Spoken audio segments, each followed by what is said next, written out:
Adapun topik pembahasan kita pada kali ini yang pertama yaitu latar belakang, yang kedua ada pengertian difusi panas, lalu yang ketiga persamaan difusi panas pada dua dimensi, yang keempat jenis-jenis kondisi batas dalam perpindahan panas, lalu yang kelima metode penyelesaian persamaan difusi panas pada dua dimensi, dan yang terakhir efektivitas metode beda hingga untuk kondisi batas yang kompleks. Baik, langsung saja kita ke latar belakang. Persamaan difusi panas dua dimensi menjadi dasar teoritis yang digunakan. Persamaan ini menggabungkan hukum Fourier tentang konduksi panas dengan hukum konservasi energi. Untuk menyelesaikan persamaan difusi panas, metode numerik seperti metode beda hingga sering digunakan untuk memperoleh solusi karena fleksibilitasnya dalam menangani kondisi batas yang kompleks. Hal ini memberikan gambaran distribusi suhu pada setiap titik plat logam dalam waktu tertentu. Pengertian difusi panas. Difusi panas adalah fenomena fundamental di mana energi thermal menyebar melalui suatu material, padat, cair, atau gas, dari area bersuhu tinggi ke area bersuhu rendah sehingga tercapai kesetimbangan suhu. PDP ini menggambarkan bagaimana suhu atau energi panas berubah seiring waktu dan posisi dalam suatu medium akibat proses difusi. Dengan memecahkan persamaan panas, kita dapat memprediksi distribusi suhu dalam suatu objek pada waktu tertentu, mengetahui bagaimana panas menyebar dari suatu titik ke titik lainnya, dan memahami laju perpindahan panas. Baik, di sini saya akan melanjutkan materi yang kedua, yaitu tentang persamaan difusi panas dua dimensi, di mana persamaan difusi panas dua dimensi ini penting untuk kita pahami. Nah, persamaan ini menggambarkan bagaimana suhu atau dilambangkan dengan T besar berubah seiring waktu atau dilambangkan dengan T kecil dan posisi spasial X, Y dalam suatu material. Nah, secara umum persamaan ini dinyatakan sebagai do T besar per do T kecil sama dengan alpha dalam kurung do kuadrat T besar per do X kuadrat ditambah do kuadrat T besar per do Y kuadrat. Nah, di mana keterangannya di sini T besar adalah suhu dengan satuan derajat Celcius atau Kelvin, dan T kecil adalah waktu dengan satuan sekon atau detik. Kemudian X dan Y adalah koordinat spasial dengan satuan M atau meter. Kemudian alpha di sini adalah difusivitas thermal material dengan satuan meter kuadrat per sekon.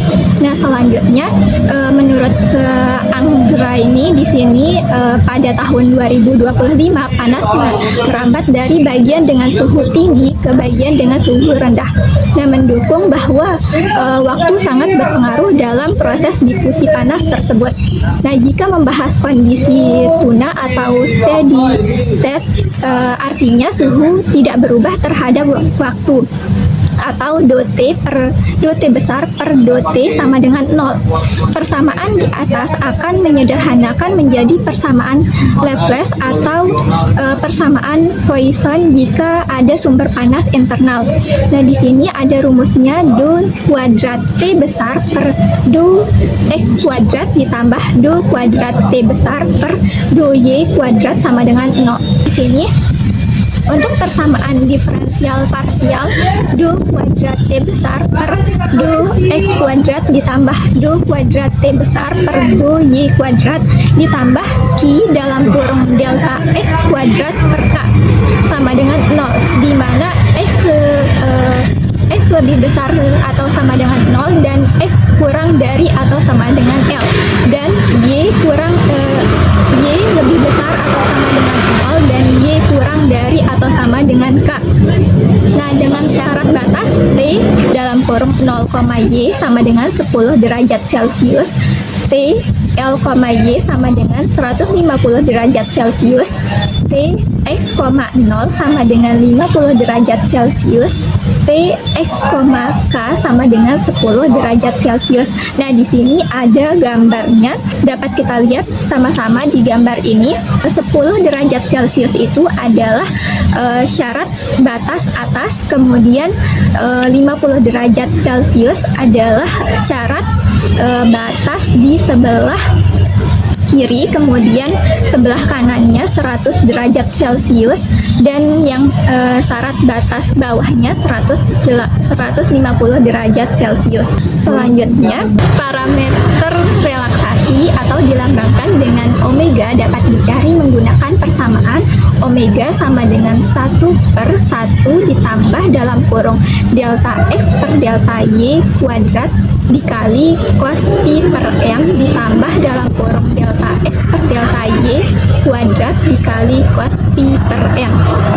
Nah, di sini substitusi nilai delta X sama dengan 0,1, kemudian delta Y sama dengan 0,1, M sama dengan 50, dan N sama dengan 50. Nah, maka diperoleh omega sama dengan cos 3,14/50 sama dengan 0,93. Atau hasilnya itu omega kira-kira 0,93. Selanjutnya, di sini setelah mendapatkan nilai omega, parameter relaksasi lambda dapat dihitung dengan persamaan lambda sama dengan 2/1 ditambah akar 1 dikurang omega kuadrat. Substitusi nilai omega yang tadi sudah diperoleh yaitu 0,93, sehingga lambda sama dengan 2/1 ditambah akar 1 min 0,93 kuadrat, sehingga lambda sama dengan 2/1 ditambah akar 1 min 0,8649 sama dengan 2/1 ditambah akar 0,1351, sehingga lambda sama dengan 2/1 ditambah 0,3674 sama dengan 2/1,3674. Kira-kira nilainya itu 1,47 atau bisa dibulatkan menjadi 1,5. Nah, selanjutnya untuk persamaan diferensial parsial, di sini tadi kan sudah ada rumusnya, do kuadrat T besar per do X kuadrat ditambah do kuadrat T besar per do Y kuadrat sama dengan 0. Tadi ada juga dengan batasnya X lebih besar atau sama dengan 0 dan X kurang dari atau sama dengan L, dan Y lebih besar atau sama dengan 0 dan Y kurang dari atau sama dengan K. Nah, selanjutnya menggunakan syarat batas dan koefisien relaksasi yang sama, selanjutnya proses diselesaikan secara iterasi untuk I sama dengan 1 sampai N dan Y sama dengan 1 sampai M menggunakan persamaan over relaksasi berikut. Nah, persamaannya di sini T baru I, J sama dengan lambda T baru I, J ditambah dalam kurung 1 dikurang lambda dikali T lama I, J. Nah, iterasi dapat dihentikan jika kesalahan relatifnya sudah mencapai batas yang disyaratkan. Nah, besarnya kesalahan relatif didefinisikan sebagai besar T A I, J sama dengan besar T baru I, J dikurang T lama I, J per T baru I, J dikali dengan 100%. Baik, selanjutnya saya akan menjelaskan jenis-jenis kondisi batas dalam perpindahan panas. Nah, ada 3 jenis utama kondisi batas yang sering digunakan. Yang pertama itu ada kondisi batas di reset atau suhu tetap. Kondisi batas ini menentukan bahwa suhu pada permukaan plat sudah diketahui dan dipertahankan konstan. Ini adalah kondisi yang paling sederhana. Secara matematis, Tx, Y sama dengan T batas pada batas yang ditentukan. Contohnya, salah satu sisi plat logam diletakkan di atas bak air panas yang suhunya dijaga tetap 100 derajat Celcius. Baik, selanjutnya, pada gambar di samping adalah contoh visualisasi dari distribusi suhu pada plat logam 2D setelah proses difusi panas berlangsung selama 15 detik. Terlihat bahwa suhu menyebar dari sisi kiri 100 derajat Celcius dan atas 75 derajat Celcius menuju sisi kanan dan bawah lebih dingin. Selanjutnya saya akan menjelaskan lebih detail mengenai warna-warna pada gambar menunjukkan tingkat suhunya. Warna paling terang seperti kuning keterangan menandakan suhu paling panas. Sementara warna yang lebih gelap menunjukkan suhu yang lebih dingin. Semakin ke kanan dan bawah, warna semakin gelap karena suhunya lebih rendah. Dari sini kita bisa melihat bahwa panas menyebar dari sisi kiri dan atas ke arah kanan dan bawah. Sesuai dengan prinsip dasar difusi panas, yaitu panas mengalir dari suhu tinggi ke suhu yang lebih rendah. Baik, selanjutnya yang kedua ada kondisi batas Newman atau flux panas tetap. Kondisi batas ini menentukan bahwa flux panas yang masuk atau keluar dari batas plat adalah konstan dan diketahui. Flux panas adalah laju aliran energi panas per satuan luas. Secara matematis, min K sama dengan dot T per dot N sama dengan turunan kedua dari Q batas, di mana K adalah konduktivitas thermal material. Dot T per dot N adalah gradien suhu normal terhadap permukaan batas. Arah N adalah normal ke permukaan dan turunan kedua dari Q batas adalah flux panas yang masuk atau keluar. Contohnya, permukaan terinsulasi sempurna. Tidak ada panas yang mengalir melalui permukaan ini, sehingga flux panasnya sama dengan 0, atau turunan kedua dari Q batas sama dengan 0. Ini sering disebut kondisi batas adiabatik. Selanjutnya itu pemanasan konstan. Sebuah elemen pemanas memberikan laju panas konstan per satuan luas ke permukaan plat. Selanjutnya yang ketiga ada kondisi batas Robin atau konveksi. Kondisi batas ini lebih kompleks karena melibatkan perpindahan panas secara konveksi antara permukaan plat dan fluida di sekitarnya seperti udara, air, dan lain-lain.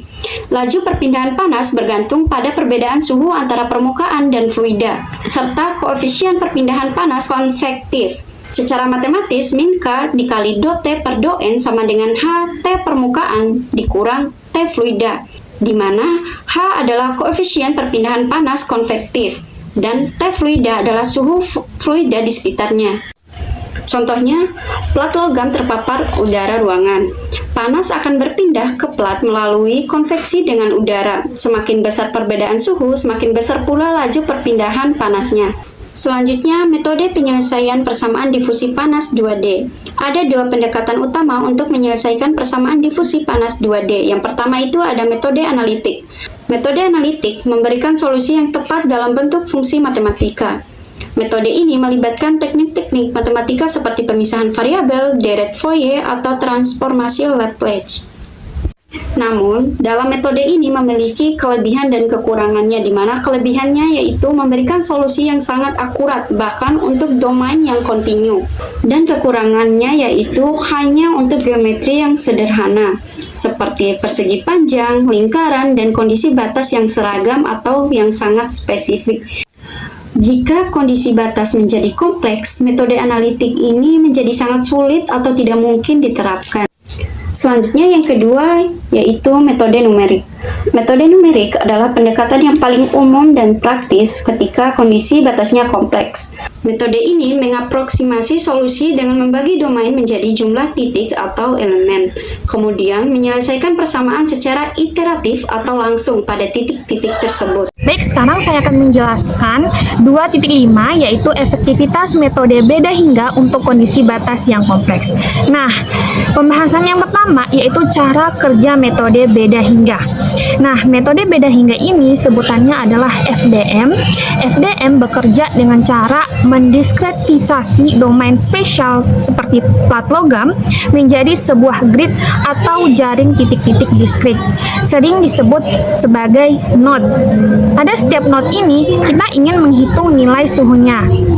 Maka, model aliran panas pada plat logam dengan sumber panas pada persamaan do kuadrat T per do X kuadrat ditambah do kuadrat T per do Y kuadrat ditambah Q per K sama dengan 0 itu melibatkan variabel X dan variabel Y yang kontinu.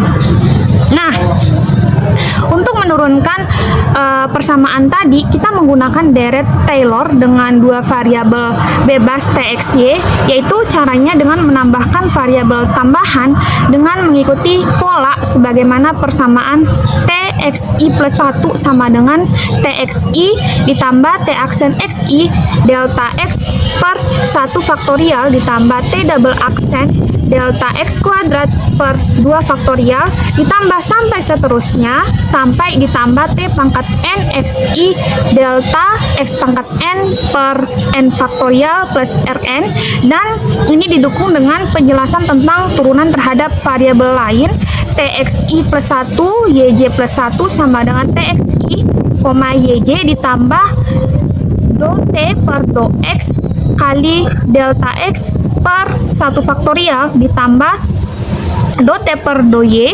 dikali delta Y per 1 faktorial ditambah do kuadrat T per do X kuadrat kali delta X kuadrat per 2 faktorial ditambah do kuadrat T per do Y kuadrat ditambah delta Y kuadrat per 2 faktorial ditambah sampai dengan seterusnya. Sehingga deret Taylor dengan dua variabel bebas TXY-nya adalah TXI ditambah 1, YJ plus 1 itu sama dengan TXI, YJ ditambah do T per do X delta X ditambah 1 per 1 faktorial dikali do T per do Y kali delta Y sama dengan 1, kita namai sebagai persamaan pertama. Nah, dari persamaan pertama ini dapat kita lihat bahwa do T per do X itu sama dengan T kali XI plus 1, YJ kemudian dikurang T kali TXI, YJ per delta X, itu kita namai sebagai persamaan kedua. Dan do T per do Y sama dengan TXI, YJ plus 1 kurang TXI, YJ per delta Y, itu kita namai sebagai persamaan ketiga. Nah, persamaan kedua dan persamaan ketiga tadi merupakan turunan pertama terhadap variabel X dan Y. Kemudian turunan kedua terhadap variabel X-nya yaitu do kuadrat T per do X kuadrat sama dengan do per do X kali do T per do X sama dengan do per do X kali TI plus 1, J kurang TIJ per delta X. Nah, kemudian kita misalkan R-nya itu sama dengan TI plus 1, J kurang TI, J per delta X kali do R per do X sama dengan RIJ kurang RI min 1, J per delta X. Maka do kuadrat T per do X kuadratnya adalah TI plus 1, J min TIJ per delta X dikurang TIJ min TI min 1 J per delta X. Kemudian untuk persamaan keempatnya ada do kuadrat T per do X kuadrat sama dengan TI plus 1, J min 2 TI, J ditambah TI min 1, J per delta X kuadrat, itu kita namai sebagai persamaan yang keempat. Kemudian selanjutnya kita mencari turunan kedua terhadap variabel Y-nya. Nah, tetap menggunakan do kuadrat T per do Y kuadrat itu sama dengan do per do Y dikali do T per do Y sama dengan do per do Y kali T, TI, J ditambah 1 dikurang TI, J per delta Y. Nah, kemudian kita misalkan Z-nya itu sebagai TI, J ditambah 1 dikurang TI, J per delta Y dikali do Z per do Y sama dengan ZI, J dikurang ZI, J dikurang 1 per delta Y. Nah, maka do kuadrat T per do Y kuadratnya itu sama dengan kita substitusiin menjadi TI, J plus 1 dikurang TI, J per delta Y dikurang TI, J dikurang TI, J min 1 per delta Y per delta Y dikali do kuadrat T per do Y kuadrat sama dengan TI, J plus 1 dikurang 2 TIJ ditambah TIJ di min 1 sama per delta Y kuadrat, itu kita namai sebagai persamaan yang kelima. Nah, setelah diketahui turunan kedua fungsi T terhadap X dan Y, kemudian disubstitusikan pada persamaan yang tadi yaitu do kuadrat T per do X kuadrat ditambah do kuadrat T per do Y kuadrat ditambah ditambah Q per K sama dengan 0, sehingga diperoleh TI plus 1, J min 2 TI J ditambah TI min 1, J per delta X kuadrat ditambah TIJ plus 1 min 2 TIJ ditambah TIJ min 1 per delta Y kuadrat ditambah Q per K sama dengan 0. Nah, untuk delta X dan delta Y-nya yang sama, maka persamaan tadi itu disederhanakan menjadi TI plus 1J min 2 TIJ ditambah TI min 1J ditambah TIJ plus 1 dikurang 2 TIJ ditambah TIJ min 1 ditambah Q delta X kuadrat per K sama dengan 0, atau TI plus 1J dikurang TI min 1J ditambah TIJ plus 1 ditambah TIJ min 1 dikurang 4 TIJ ditambah Q delta X kuadrat per K sama dengan 0. Itu kita namai sebagai persamaan ke-6. Nah, persamaan Liebman dikonstruksikan dari persamaan ke-6 tadi itu menjadi TIJ sama dengan TI plus 1J ditambah TI min 1J ditambah TIJ plus 1 ditambah TIJ min 1 ditambah Q kali delta X kuadrat per K, itu dibagi lagi semuanya dengan 4. Kemudian yang kedua, mengatasi kondisi batas yang kompleks dengan FDM. Nah, yang pertama itu ada kondisi batas Dirichlet, yaitu suhu tetap. Nah, ini merupakan sesuatu yang paling mudah karena suhu pada not-not batas yang terkena kondisi Dirichlet itu cukup ditetapkan ke nilai yang diketahui. Kemudian yang kedua itu kondisi batas Neumann atau fluks panas tetap, merupakan fluks panas yang melibatkan gradien suhu normal terhadap batas. FDM mengaproksimasi gradien ini menggunakan beda hingga terpusat atau beda hingga maju mundur. Kemudian yang ketiga yaitu kondisi batas Robin atau konveksi. Ini mirip dengan kondisi Neumann. Kondisi Robin juga melibatkan gradien suhu persamaan konveksi H kali T permukaan dikurang T fluida itu digabungkan dengan aproksimasi beda hingga untuk gradien suhu pada batas. Ini juga bisa melibatkan not virtual atau memodifikasi persamaan beda hingga langsung pada not batas untuk memasukkan suku konveksi. Ini juga bisa melibatkan not virtual atau memodifikasi persamaan beda hingga langsung pada not batas untuk memasukkan suku konveksi. Adapun kelebihan FDM untuk kondisi batas kompleks, yang pertama itu konseptual sederhana. FDM relatif mudah dipahami secara konseptual karena langsung mengaproksimasi turunan pada grid. Lalu yang kedua, implementasi langsung. Algoritma FDM dapat diimplementasikan secara langsung dalam kode komputer. Lalu yang ketiga, ada efisiensi komputasi untuk domain persegi panjang dan grid seragam. FDM dapat sangat efisien secara komputasi. Keempat itu keterbatasan dan pertimbangan FDM. Geometri non ortogonal atau melengkung, FDM tradisional dengan grid seragam bekerja paling baik untuk domain persegi panjang atau yang dapat dengan mudah dipetakan ke grid persegi. Untuk geometri yang sangat tidak peraturan atau melengkung, representasi batas yang akurat menjadi tantangan. Akurasi dapat menurun atau diperlukan transformasi koordinat yang kompleks. Nah, lalu itu kerapatan grid. Untuk mencapai akurasi yang tinggi, terutama di area dengan perubahan suhu yang tajam, misalnya dekat sumber panas atau batas dengan fluks tinggi, grid yang sangat halus atau kerapatan tinggi mungkin diperlukan. Ini akan meningkatkan jumlah node dan secara drastis meningkatkan biaya komputasi. Berikutnya itu stabilitas atau untuk masalah transient. Untuk masalah transient, pemilihan ukuran langkah waktu delta T dan spesial delta X, delta Y sangat penting untuk stabilitas dan konvergensi solusi. Skema eksplisit FDN atau yang menghitung suhu pada waktu berikutnya hanya dari suhu waktu sekarang cenderung memiliki batasan stabilitas yang ketat. Skema implisit atau yang menghitung suhu pada waktu berikutnya dari sistem persamaan yang melibatkan suhu waktu berikutnya lebih stabil tetapi membutuhkan penyelesaian sistem persamaan linear yang lebih besar di setiap langkah waktu.